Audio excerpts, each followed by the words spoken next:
Aerokosmik muhandisligi bu samolyotlar, dronlar, kosmik kemalar, raketalar hamda sun'iy yo'ldoshlarni yaratish, loyihalash, sinash va ishlab chiqarishga yo'naltirilgan muhandislik yo'nalishi. Aerokosmik muhandisligi ikki tarmoqqa bo'linadi: aeronavtika va astronavtika. Aeronavtika yer atmosferasi ichidagi parvozlarni o'rganadi.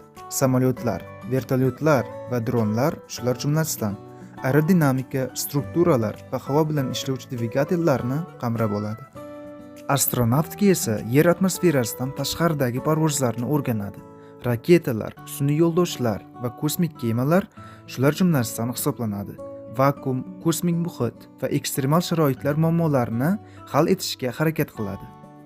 Aerokosmik muhandisligida odatda quyidagi kurslar mutaxassislik kurslari hisoblanadi: aerodinamika, propulsion, strukturalar va materialshunoslik, parvoz mexanikasi va boshqaruv tizimlari, avionika, termodinamika. Agarda sizga aerokosmik muhandisligiga doir shu kabi ma'lumotlar qiziq bo'lsa, kanalga obuna bo'lishni va tanishlaringizga yuborishni unutmang.